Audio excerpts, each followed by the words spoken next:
Hare Krishna devotees, please accept my humble obeisances, all who are Sri Prabhupada and Guru Maharaj. So let me start with prayers and also I'll share my screen. Om Namo Bhagavate Vasudevaya. Om Namo Bhagavate Vasudevaya. Om Namo Bhagavate Vasudevaya.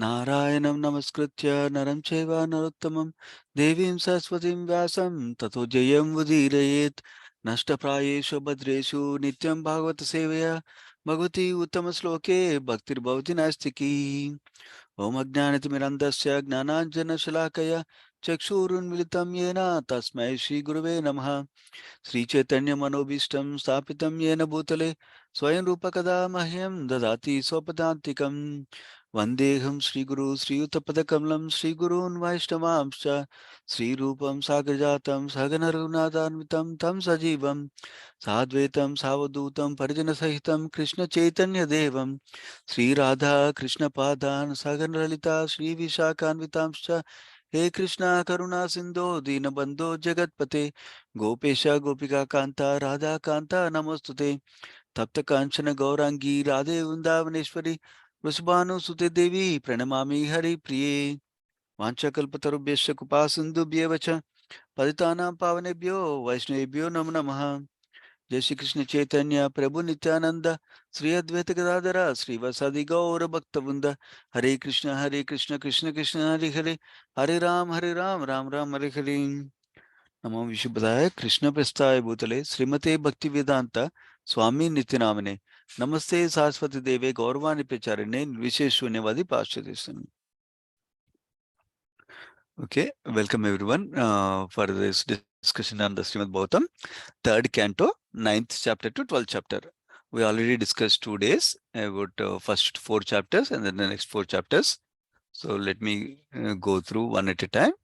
So we'll give a quick overview of what we discussed so far in the third canto. Third canto, first 4 chapters were discussing the discussion between Uddhava and Vidura. Specifically, Parikshit Maharaj was asking to describe Vidura Maitreya Samvada to Sukadeva Goswami, and Sukadeva Goswami starts to narrate the circumstances under which Vidura Maitreya meeting happened. So before he goes to Vidura Maitreya conversation, he gives the background. The background goes like this. Vidura was insulted by Duryodhana in Hastinapur. So he leaves the home, leaves the palace to go to pilgrimage, seeing that as a mercy of Krishna. And then he meets Uddhava on the bank of the river Yamuna. And then he inquires about Krishna, Yadus and Kurus. And Uddhava goes into ecstatic trance and he comes back to practical presence of Vidura after about 1 muhurta, 48 minutes. And then he starts to describe Krishna's pastimes within Vrindavan, outside Vrindavan, including in Mathura and Dwaraka, like that. And then Vidura asks him, I want to be your disciple, please instruct me, like that. Then we heard Uddhava directs him to superior Maitreya Muni, who is the elder to Uddhava also. And Vidura being elder to Uddhava, he followed Vaishnava etiquette, asking him to take shelter of Maitreya Muni instead. So with that background, Vidura goes to Haridwar on the bank of the Ganges. He meets the Maitreya Muni. So that's so the first 4 chapters we heard, where in the discussion between Uddhava and Vidura. Now the next 4 chapters, 5th to 8th, Vidura asks further more questions in the beginning of the 5th chapter, asking about Purushavasaras, Leelavasaras, different planets and Jivas, like that. So the Maitreya Muni starts to describe the pastimes of Purushavasaras. Purushavasaras we heard about Karnagusha Vishnu, Kshiragusha Vishnu, Garbhagusha Vishnu, right? So it starts to describe about the creation of bitter elements and prayers of sense avatars, like that we heard in the 5th chapter. And then 6th chapter we heard how the Virat Rupa develops, from which demigods manifest, planets, living entities, everyone manifests, like that we heard. And then Vidura asks again 2 broad categories of questions. One is about the nature of Ishvara, Supreme Lord, and nature of Jiva. Specifically, he says, how come Supreme Lord be connected with gunas, material modes? Is transcendental? For that, Maitreya Muni answers, yes, Supreme Lord is always transcendental to the modes of nature. He is never influenced by modes of nature because he is above them, like that he describes. And then Vidura asks a question about jivas or living entities. He says jiva is very so pure, its soul is pure. Then how come he is engaged in decisions? Moreover, jiva is already accompanied, always accompanied by super soul in the heart as Paramatma. So how come he is suffering even though super soul is there? Then Maitreya answers, actually, Maya and the gunas are powers of the Lord and they belong to him only. And why jiva is suffering with distress? Because of misidentifying with the material body. That is why he is suffering. If he doesn't misidentify with the body, then there's no suffering, like that he describes. Then so he also gives a solution how to come out of the misidentification by performing bhakti yoga, devotion service to Supreme Lord. And then Vidura asks a whole bunch of questions in 7th chapter again. He asks, please tell me about vibhutis, visarga, secondary creation of the Lord, the manus, planets, varnashrama, like that. And then in the 8th chapter, Maitreya Muni starts to describe about the appearance of Lord Brahma and then how Lord Brahma did meditation, having heard the word tapa, like that. And then he, with this meditation, Supreme Lord descended, Garbhodaksa Vishnu gave him beautiful darshan. And then when he saw the Lord like that, he offered some prayers. And then he actually remembers the service he needs to do of creation. Actually, that's where beautiful prayers follow in the next chapter. So Lord Brahma is offering prayers to Garbhodaksa Vishnu. That is what the 9th chapter is starting. It's a beautiful, beautiful section. We'll go through it. So basically, when Garbhodaksa Vishnu appeared after Brahma's meditation, Brahma is offering prayers to him to give him power to create, mercy to create. Now, there are two broad sections in this chapter. One is Brahma's prayers for the creative impotence that go into three broad sections. One is about Brahma glorifying Supreme Lord's form and predicaments of the conditioned souls. And then finally, he describes about his, he places his request before the Lord. And then the next broad section, 29 to 43, Supreme Lord responds to Brahma's prayers. So that's what we're going to see in this chapter. We'll go into the details later on. So first 5 verses talk about Supreme Lord's spiritual form here. What is happening here? Brahma is of glorifying Supreme Lord as supreme noble object and is glorifying him as the original form manifested by Yogamaya, internal potency, and is free from material contamination. He appears for the sake of devotees primarily, even though Lord can come for different purposes like destroying the demons, establishing the religion, but devotees, for the sake of devotees, is the main reason he comes like that, to give pleasure to the devotees like that. And then he is glorified as the origin of all the incarnations. That means he is glorified as the avatari. That means from him all the avatars come, all the incarnations come. And he says, from your navel, the lotus sprouted, and I am born from your navel, like that he describes.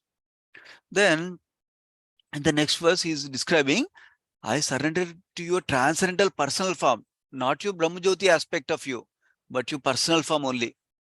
That includes Brahman also, like that he says. That is just an attribute. And he says, Sri Krishna's forms. Why? Why Bhagavan feature of the Lord? Because his personal forms create auspiciousness for all the universes. And they're manifested for the devotees, like that is glorifies. And then he says, actually, you are the dweller of devotees' hearts. You stay in devotees' house. Which kind of devotees? Those who smell the aroma of your lotus feet carried in the air of Vedic sound vibrations. So when somebody is hearing your Vedic hymns or Krishna Katha, through their ears, they're actually smelling the aroma of your lotus feet, he says. Such devotees' hearts, you are dwelling. Basically, if somebody is hearing Krishna Katha nicely. Then, in the next section, he feels compassion for the conditioned souls. And he describes their situation. He says, as long as people do not take shelter of lotus feet, and people are having the aham mameti consciousness. That means aham means I am this body. Mameti means everything related to body is mine, like that. As long as these people are in the aham mameti conception, and they don't take shelter of Supreme Lord, Lotus feet, then they are full of anxieties for protecting their wealth, their body, their friends, family, like that is it. Then somebody might get it out. Why doesn't everyone take the devotion if everybody is suffering with miseries? Then he says, those people who don't take shelter of Lotus feet are unfortunate. Why they became unfortunate? Because he gives three reasons. One is they lost their intelligence due to offenses. So this is very important. That's why we should not only cultivate positive devotion to Krishna, we should avoid offenses in devotion service and to Vaishnavas, to the holy name. So he says they lost their intelligence due to offenses. That's why they're not taking shelter of Lotus feet. First reason. Second reason he says, because they turned against auspicious topics about you. That means they're not hearing Krishna Katha. And third reason is they engages in inauspicious activities of temporary sense gratification. Temporary sense gratification gives a momentary pleasure potentially, but it gives you misery. That's why they're called inauspicious activities. And the next verse he says, miserable jivas are pitiable, like that he says. And the ninth verse is important with a nice lesson. He says, bodily identification binds us. So, in the conditioned soul, as long as being influenced by Maya, and as long as he sees that body as a means to pursue sense enjoyment, that means how can I get enjoyment with this body like that? Then he cannot get out of material miseries. That's what he describes. That means sensification of his body and trying to enjoy senses will keep him bound in the material nature, material world. Birth after birth, he will stay here only like that. Then the 10th verse he says, actually non-devotees become frustrated. Even if they engage in some fruity work, making lots of plans, or even if they're doing mental speculation that will cause only insomnia, that means no sleep, then they will eventually be frustrated. Both karmis and jnanis, like that he describes. And then he describes how Lord reciprocates with his various kinds of devotees. He says, this was one important lesson. Gauranga Prabhu puts it like this nicely. Oral reception accompanied by sense perception can lead to devotional contemplation. So the two examples are given here. Like somebody sees the deities of the deity form of the Lord, but if he doesn't know significance of deity form of the Lord, significance of the Lord, how merciful is the Lord, how kind is the Lord, how powerful is the Lord, then even though they're seeing the deity form of the Lord, they'll not have the right consciousness to contemplate devotionally. But if they heard about all these things, then whatever they're seeing, they place value in the deity form and worship them like that. Similarly, when we go to holism also, the main injunction is to hear from senior saintly devotees. Then, similarly, another example is given that when a child is given $100 note, he doesn't know the value of $100 note. He will just tear it off because for him it's like playful thing, or he put it in the mouth to eat because he doesn't know the value of $100 like that. But if child is trained to understand, oh, this $100 can give you 1,000 chocolates, then they will understand the value of that, and then they will take care of it like that. So hearing is very important to understand and appreciate the value of what we are seeing or what we are perceiving with our senses. So, and then next he says, how does Lord reciprocates with different kinds of devotees and non-devotees also? He says, for demigods, Supreme Lord is not satisfied. Why? Because they worship him for material benefits.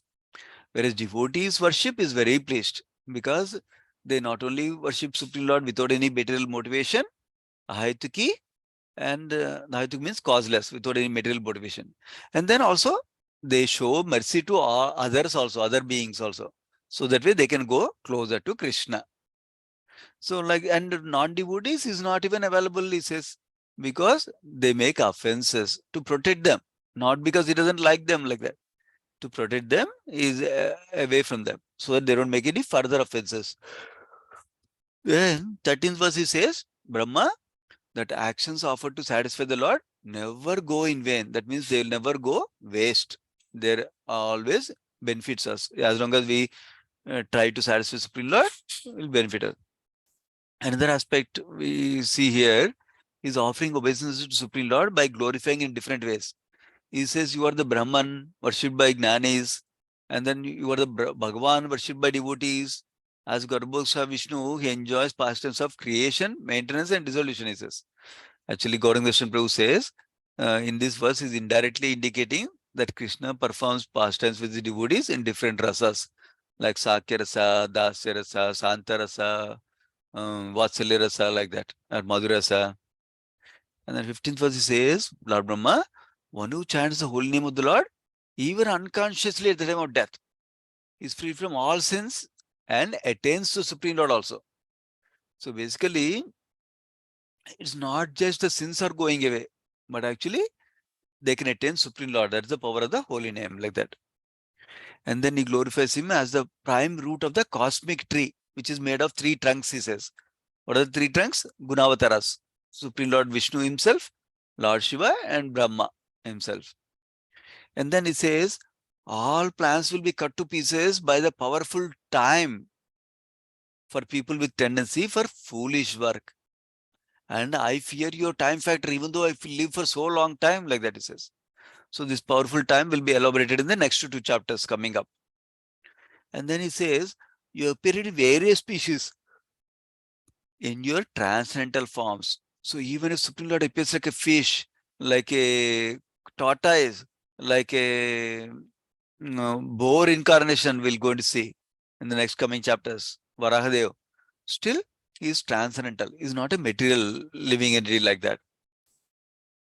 That's what he explains. And then as Garbhodaka Vishnu, you're sleeping on the snake bed and on the water of Garbhodaka ocean, like that he describes.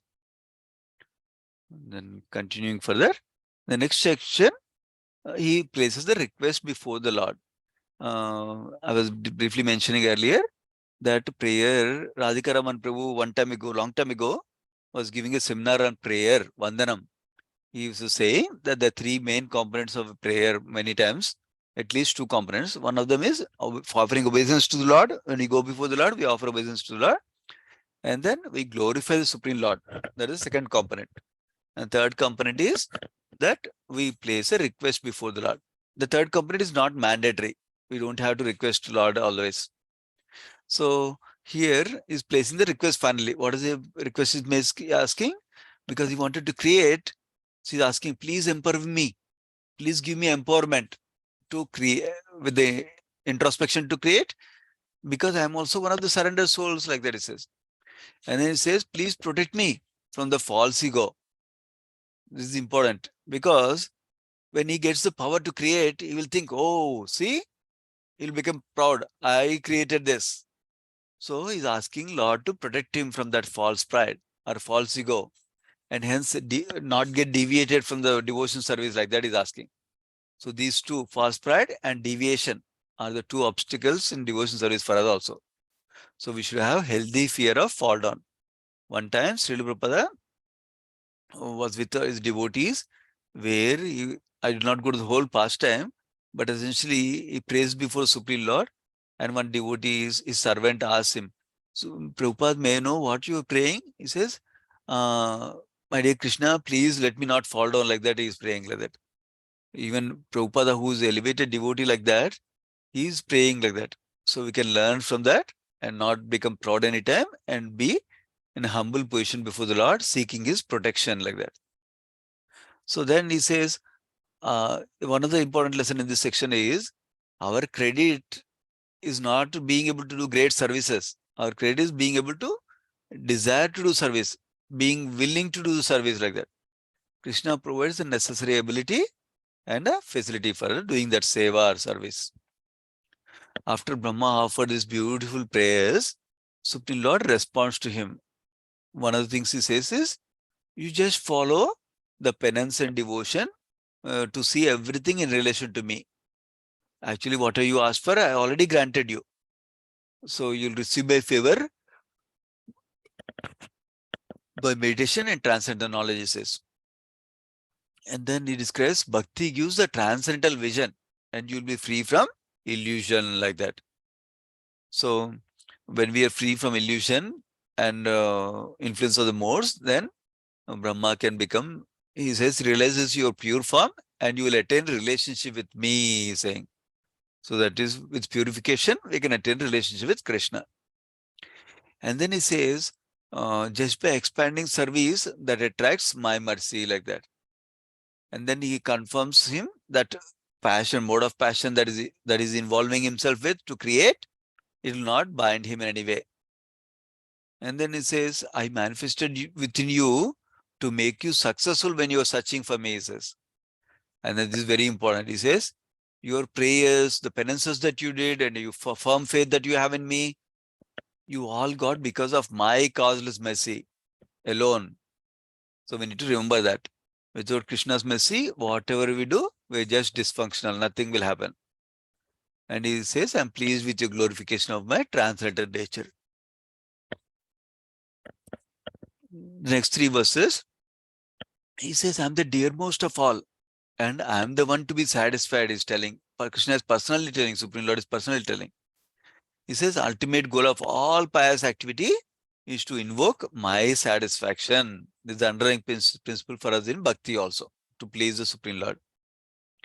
So that ends the 9th chapter, where we heard the beautiful prayers of Brahma to Garbhodesa Vishnu, requesting him to give empowerment and also the humility, so and protect him from false ego. And the Supreme Lord said, blessed him, yes. And then now going to the 10th chapter, it's an interesting chapter. These are the high level sections of this chapter we'll go through. Basically, Vidura asks another set of questions to Maitri Muni. He asks, how did Brahma create the bodies of living entities from his own body and mind? Can you please describe like that? Then Maitri Muni starts to describe how, because of Brahma's penance and meditation and transcendental knowledge, he acquired the practical knowledge for creation. And Brahma could create all the 14 worlds suitable for different types of jivas because of his causeless devotion service, bhakti, in mature transcendental knowledge, he says. Bhakti performed with proper knowledge, that's why he could create, he got the endowed with capacity by the Supreme Lord to create the 14 worlds, he says. So it is described suitable for different types of jivas. Why is he saying that?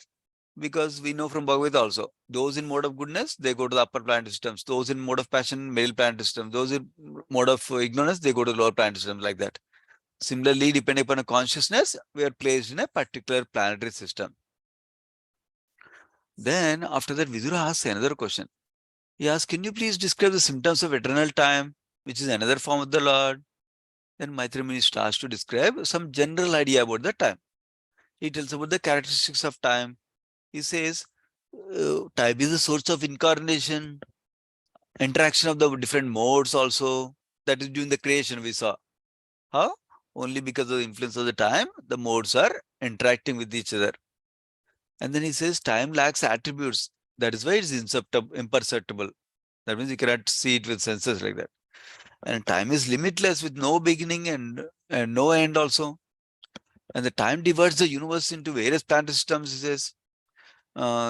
Time causes the universe to appear alike in the present, past, and also future, like that. And one of the key lessons in this area is also time deteriorates everything. And then time is cyclical in nature, like Satyuga, Treta Yuga, Dwapara Yuga, Kali Yuga. And then Satyuga comes, Satyuga, Treta Yuga, Dwapara Yuga, Kali Yuga. We'll see the details of this Yuga timelines in the next chapter, coming up chapter. Then he starts to describe the different types of destruction, 3 types of destruction. What are those? One is called Kala, that is at the end of Brahma's life, where devastation of all the universe is happening at the end of Brahma's life. And this due to the eternal time is described. And then second type of destruction is called Dravya, and this is due to the material elements. And this happens at the end of Brahma's day every day, before Brahma's night. And this is facilitated by the fire of Sankarsana and other factors. Other factors means like wind, rain, like that. And then Guna. The third type of destruction is Guna. It is consumption of our own body due to one's own actions, karma, like that. And then after that, he describes the 6 types of primary creation, Maitreya Muni. They're called Prakrita Sarga. This is what Mahavishnu is creating, the foundational elements in the universe, like that. And then 4 types of secondary creation he talks about, which Lord Brahma is doing, Visarga. He broadly describes as he creates immovable jivas, plants that are characterized characterized by upward nourishment. That means they eat food from down, like from roots they take the water and the food goes up like that and they grow up. And uh, then he says animals have horizontal nourishment. That they miss eat the food from the mouth and then food goes out to the rectum in the rectum like that. That means the horizontal. Animals are horizontal, especially four-legged animals. They're staying like this. Food is coming from the mouth and going to the outside like that through rectum. And then it describes about human beings, how they have downward nourishment. That means we eat food from the top on the mouth and then rectum, we are excreting things from the rectum on the down. That's how it's a downward nourishment, it says. Then he also describes about 8 types of higher living entities like demigods, forefathers, demons, Gandharvas and Apsaras, Yakshas and Rakshasas, Siddhas, Charanas, Vidyadharas, like that, different living entities he mentions basically. That's how the 10th chapter ends. Then going to the 11th chapter, there's a detailed description of time here. So, it's described, Vidura requested Maitreya Muni to describe about eternal time in the 10th chapter beginning. That is why Maitreya Muni is moved on to the topic of eternal time. So, he basically says, the first section of this chapter describes how time is measured in terms of distance, in terms of the covering of a certain space of atoms by the movement of the sun like that. How much distance the sun travels, the time taken by that is the time measurement like that. So many different measurements. I gave some of them here. Paramanu atom is the time for sun to pass 1 Paramanu distance, it seems. Anu means 2 Paramanu distance. Lava means 8 by 45th second. Remember we hear about Lava Matra, Sadhu Sangha like that. There's less than second also. And Nimisha is 8 by 15th second. And Lagu is like 2 minutes. And Muhurta we hear Brahma Muhurta. That's like 48 minutes long. And it's described in the section that everything is under control of Kala, Krishna's energy. And then time reiterates everything. Time is cyclical in nature. Let me see if it is not scrolling. It's working. Okay, good. Now, this chapter has so many calculations. So this chart is a very useful chart to go through. I'll explain the aspects of this chart. So if you look at the bottom of this chart, we are in this Kali Yuga currently. Kali Yuga lasts for 432,000 years total. And then you see, the Dwapara Yuga is 2 times the Kali Yuga. Treta Yuga is 3 times Kali Yuga. Satya Yuga is 4 times the Kali Yuga. So 4x plus 3x plus 2x plus 1x, that is like 10 times. So 10 times of Kali Yuga is the duration of 1 Divya Yuga. Divya Yuga is also called Chatur Yuga. So basically, between the 2 yugas, you see there is a sandhyas, the period of time before the starting of the new yuga and before ending of the old yuga. There is a time period called sandhya. That means neither here nor there, neither this yuga nor that yuga, like that time frame. And then so many, about 71 of these Divya Yugas that consists of 4 yugas become one Manvantara, where one Manu will rule that planet like that. So now, there are 14 such Manvantras. So this Manvantara is a period of 1000 Divya Yugas is showing as 1 day of Brahma here in the top picture. So in 1 day of Brahma, there are 14 Manvantras, and in 1 Manvantara, there is 71 Divya Yugas like that. Whereas in 1 day of Brahma, there are 1000 Divya Yugas. So that's called Kalpa. And like that, there's equal period for night time also. Like that, if you look at whole lifetime of Brahma is made up of 1 day here in this final line at the top. So basically at the time of night of Brahma, there is partial devastation that happens. But when the time of Brahma's whole life is gone, then a full annihilation of the universe will happen like that. Those are few things to understand here. Now going to the next chapter, creation of the Kumaras and others. So Maitreya Muni is further describing the secondary creation done by Lord Brahma. Remember the previous chapter, we heard about different dimensions of time and duration of yugas and manus, Brahma's lifespan itself. Actually, last section describes how Brahma's lifespan, which is like 1,000 yugas in one day of Brahma, right? Like that, right? Is in 100 years of that kind of things, that kind of days. So his lifespan is so big, but before the Supreme Lord, his lifespan is nothing like that. So similarly, we should also develop insignificance for position when we hear descriptions like this about Supreme Lord's position. Now, let's go to the 12th chapter. 12th chapter is giving furthermore creation by Brahma. These are different sections here. I'll explain content of it easily. Then, yeah, we'll go through. So, Brahma, in order to continue the creation, before even creating Praja, he actually creates ignorance first, it is described. Why does he create ignorance? Because we conditioned souls have the desire to enjoy in imitation of Krishna. And that is only possible if we forget our real position through ignorance like that. That is why, because of the desires of conditioned souls to enjoy in imitation of Krishna, he creates the ignorance like that. This ignorance of 5 features is described in the second verse. One is Tama. Tama means our real position is forgotten. That means I am servant of Krishna. That is forgotten. That is the ignorance of Swarupa. And then Moham. Moham means illusory bodily conception. Now that I forgot my identity, real identity as spirit soul servant of Krishna, I think that I am the body. I take that identity as a material body now. And then Mahamoham. That means I will increase my possessiveness will increase. That means this is mine like that. And then Tamishram. That is a stage of anger upon frustration. That means when one's enjoyment is disturbed, then they get angry. That is the kind of ignorance called Tamishram. And the last and fifth one is Andha Tamishram.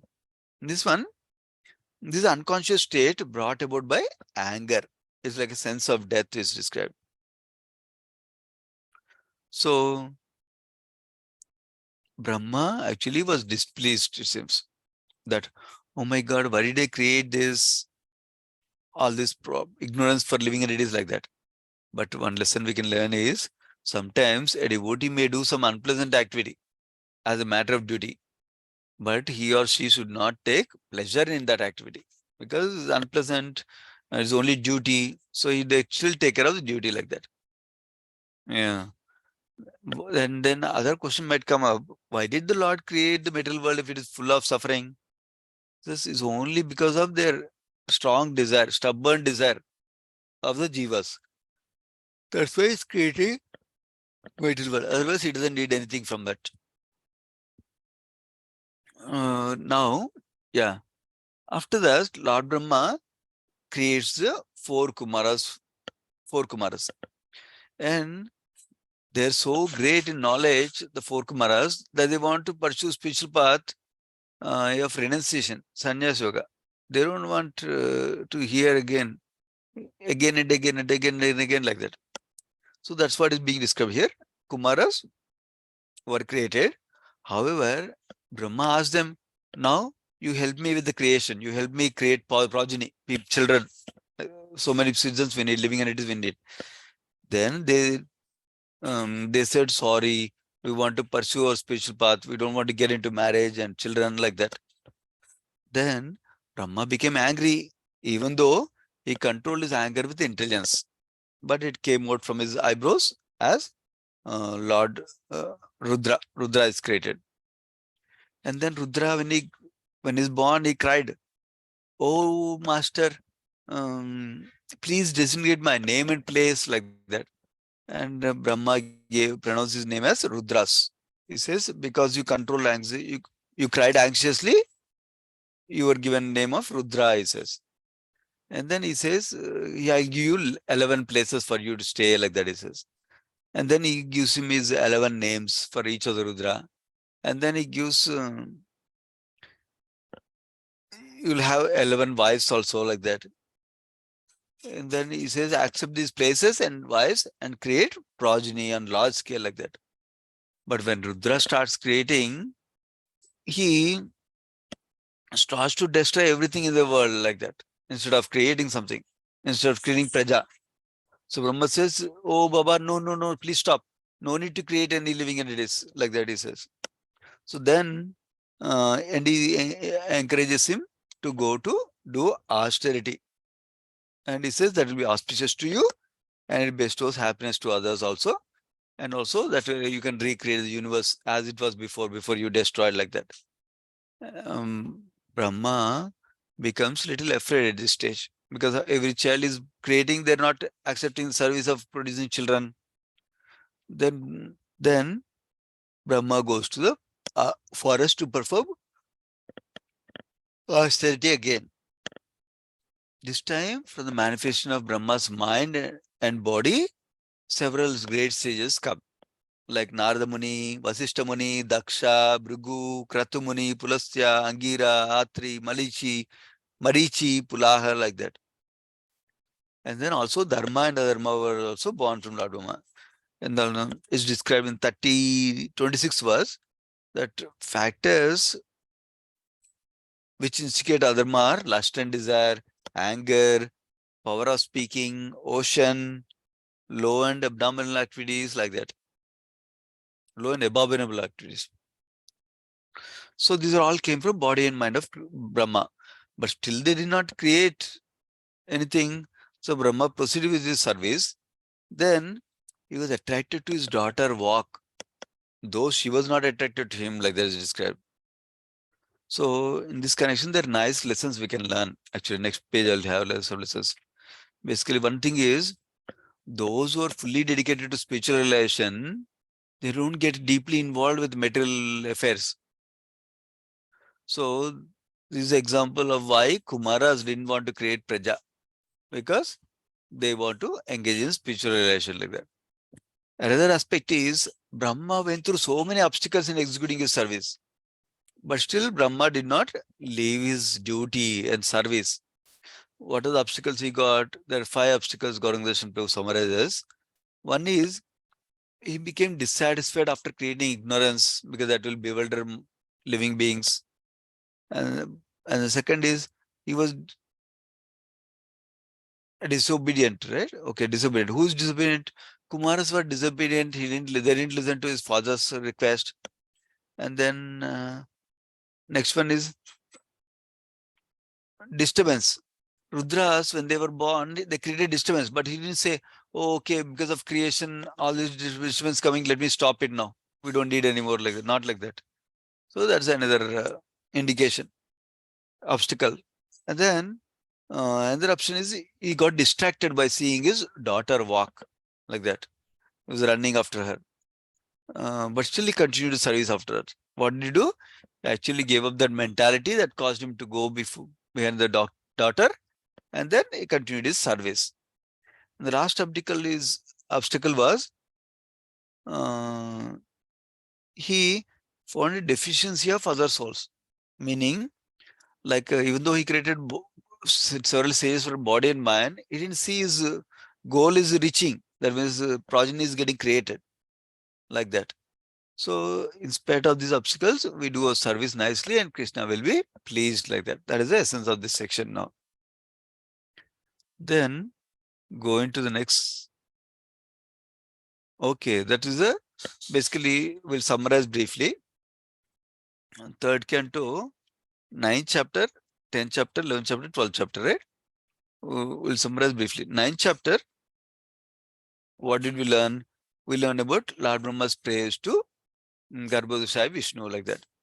And then let me. Okay, I missed 2 sections here. Let me elaborate on those 2 sections. Brahma further continues to create, and then actually from him was born Swayambhu Manu and Shatrupa. And they were very nice people. We'll see in the next chapter how their ideal son Swayambhu Manu. and they were born. And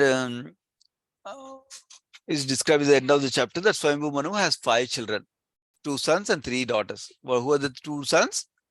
Uttanapada and Priyavrata, and 3 daughters are Akuti, Prasuti, and Devahuti. Oh, let me see that. Akuti, yeah. Akuti, Prasuti, and Devahuti. Akuti, Devahuti, and Prasuti, like that. And they were also married, it is described. The Akuti was married to Ruchi, and then Devahuti was married to Kardamuni. We'll go into see a detailed pastime for them. And then Prasuti married to Daksha, is described. So now, so basically, they, Swayambhu Manu and Shatrupa's children, extended the population of the universe with Praja, like that. That's what we hear. So just to recap, 9th chapter, we heard about Brahma's praise to the Garbhodaya Vishnu. Garbhodaya Vishnu instructed him to see everything in relation to him, and then continue doing devotion service, and then he will achieve perfection. He will not be disturbed by mode of passion, like that. And then we heard about in the 10th chapter, there were some more. Let me see, go back to that section.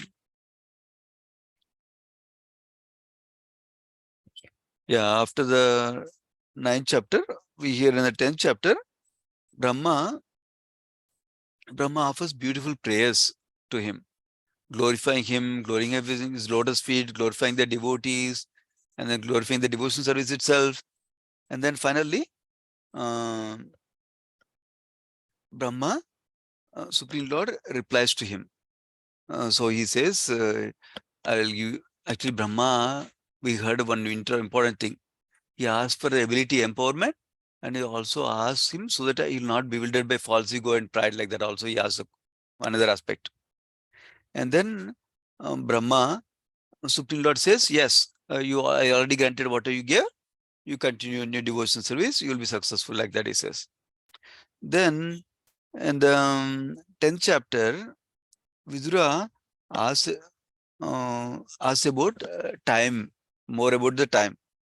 And then we heard about the time in general in the 10th chapter, and then how the further creation is done, primary and secondary creation is done, we heard, and then different calculations of time we heard, and from minor scale to major scale, we heard about time from the living entities in this world to all the way to Lord Brahma's time scale, like that.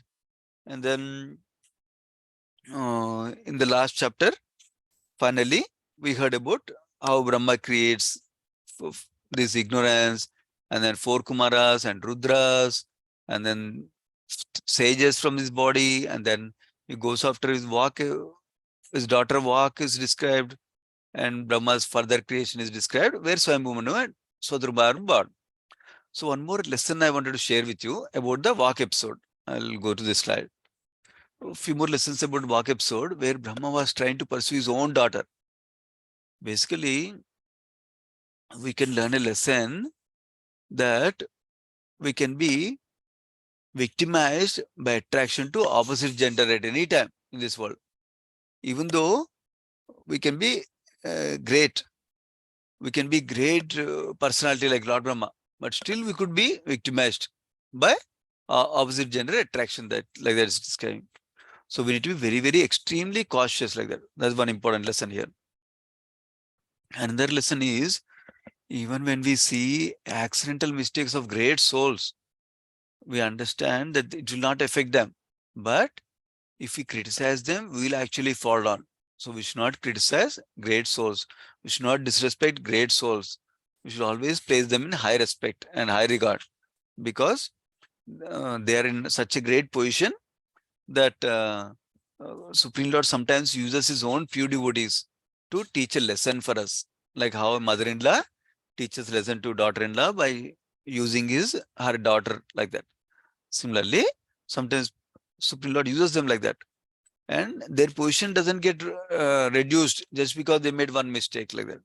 It's an important lesson in our relationships also every day, because in our relationships also, if sometimes we see somebody makes one small mistake, we consider them, oh, they are such a useless person, like that. We should consider this whole life and their past experiences with us, how they gave us service in the past, how they gave us mercy in the past. We need to consider all that, not just consider one incident to evaluate one person like that. That's why we should be careful not to offend or criticize the great souls. That's another lesson we can learn from here. So now, now having completed about Swayambhu, Manu and Shatrupa, from next chapter we'll hear in the next session how actually Swayambhu, Manu and Shatrupa and their descendants, Brahma wants to know more about them. So actually Vidura wants to know more about them. So Maitreya Muni describes further about Swayambhu, Manu and Shatrupa. So we can end here today. Srimad Bhagavatam ki jai, Srila Prabhupada ki jai. Let's offer obeisance to all the devotees of the Lord. Vancha kalpatarubhyascha kupasindubhyevacha patitanam pavanebhyo vaishnavibhyo namo namaha. Thank you so much, devotees. Hare Krishna.